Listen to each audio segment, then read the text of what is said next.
নির্বাচন যত এগিয়ে আসছে দিকে দিকে প্রার্থীরা ব্যস্ত তাদের প্রচারে। ঠিক সেই সময় বিজেপি প্রার্থী শঙ্কর ঘোষ তার সমস্ত কর্মসূচি বাতিল করে বিচারের দাবিতে ধর্নায় বসে রয়েছেন। কিন্তু কেন ওনাকে ধর্নায় বসতে হলো, কি জানালেন তিনি, দেখে নেব। স্যার, আপনি তো 5 বছর ধরে বিধায়ক, তারপর কাউকে বিচার দিতে গিয়ে আপনাকে সমস্ত কিছু ছেড়ে দিয়ে ধর্নায় বসতে হচ্ছে, এরকম পরিস্থিতি কেন রাজ্যের? তার কারণ এই রাজ্যের যিনি প্রশাসনিক প্রধান, তার হাত দিয়ে এই রাজ্যটা দুষ্কৃতীদের আখড়ায় পরিণত হয়েছে। ফলে দুষ্কৃতী, আমলাতন্ত্র এবং শাসক দল তৃণমূল কংগ্রেস, তাদের আতাতের কারণেই আজকে জনপ্রতিনিধিদের আমাদেরকে এই জায়গায় নেমে আসতে হয়েছে। নবরাত্রিতে আমরা মায়ের পুজো করি, সেখানে নারীরই সুরক্ষা নেই। ফলে বাধ্য হয়েছি, গত 48 ঘন্টা ধরে বা তারও বেশি সময় ধরে এখানে আছি। 72 ঘন্টা হয়ে গেছে, এখন পর্যন্ত অভিযুক্ত গ্রেপ্তার হয়নি আমির আলী।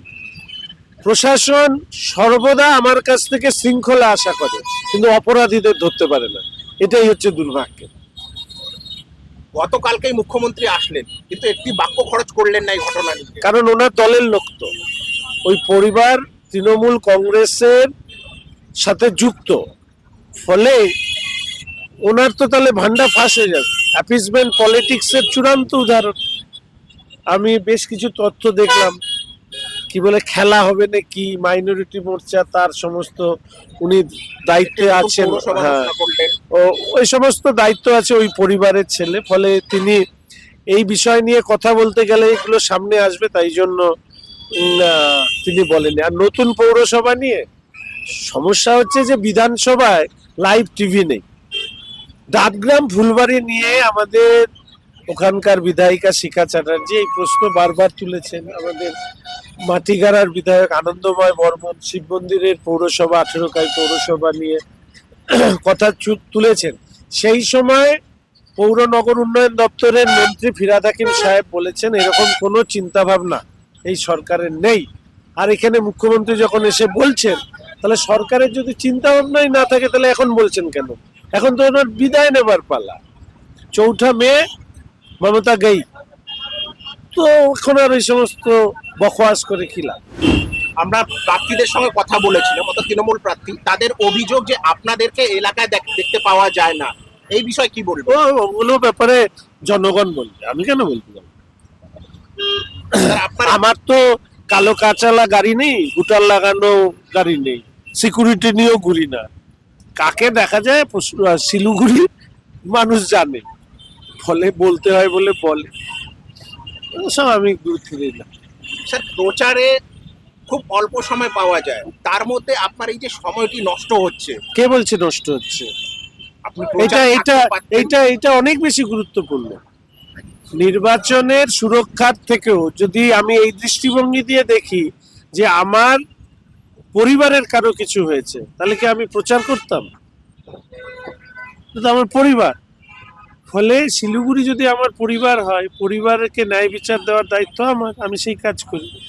আমাদের শিলিগুড়ির স্বঘোষিত অভিভাবক 36 ঘন্টা পরে এসেছিলেন। অভিভাবক মানে কি?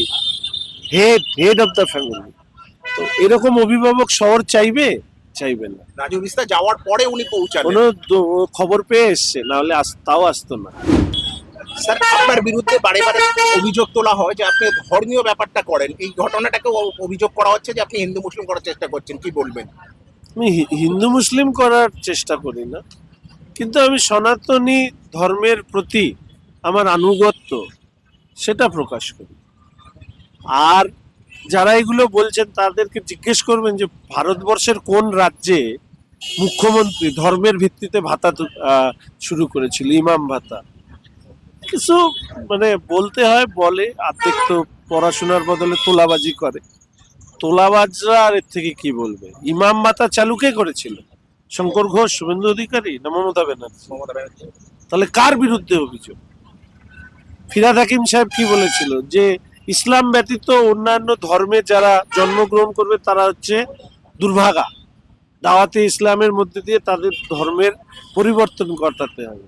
তারপরে এরা এই সমস্ত কথা বলে মানে আর মানে এমনকি মুখ্যমন্ত্রীকে একটি কমিউনিটি নিয়ে কথা বলতে ও শোনা গেছে। ওইটা নিয়ে তো আমি প্রথম রাস্তায় বসেছিলাম, 1 মিনিটে শেষ করে দেবে বলছে, 12 বাজিয়ে দেবে। আমি বলেছি 1 মিনিটে 1 সেকেন্ডে ইভিএম এ একটা বোতাম টিপবেন আপনি মানে যাদের উদ্দেশ্যে বলেছেন ওনার বিসর্জন হয়ে যাবে 1 সেকেন্ডে। উনি 1 মিনিট বলেছে, 1 সেকেন্ড লাগবে। ইভিএম এ প্রেস করো, মমতাকে টাটা করো। মুখ্যমন্ত্রী বারের বারে বলেন যে দেশের প্রত্যেকটি রাজ্যের মধ্যে সব থেকে সুরক্ষিত রাজ্য এইখানে, কিন্তু এইখানে দেখা গেল আরজিকর থেকে এই ঘটনা একের পর এক হয়ে চলেছে, কিন্তু কোনো ঘটনা সেইভাবে শুরু হচ্ছে না। তোমরা ভুলে যাচ্ছ এই ঘটনার, আমার এখনো যা মাথায় আসলো সেটা হচ্ছে কামদুনি, কলেজ ছাত্রীকে অত্যাচার এবং খুন করা। মুখ্যমন্ত্রী ঘটনার কয়েকদিন পরে মনে গিয়ে বলেছিলেন আমি মৃত্যুদণ্ড আর ফাঁসি দেব, তারপর আজ পর্যন্ত তা হয়নি। উল্টে যারা গ্রেপ্তার হয়েছিল তাদের বেশিরভাগই বেকসুর খালাস হয়েছে। তৃণমূলের পক্ষ থেকে মিছিল করা হয়েছিল।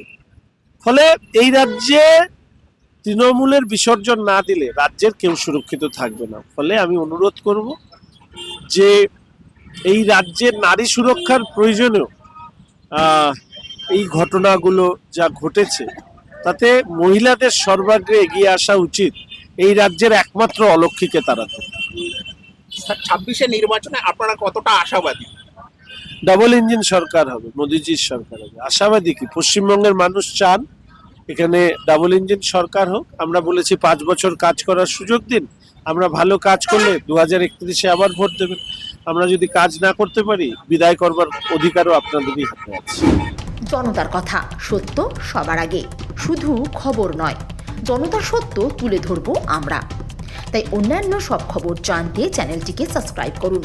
আর আপনার কাছে যদি ফেসবুকে খবরটি পৌঁছায় তাহলে অবশ্যই পেজটিকে ফলো করুন।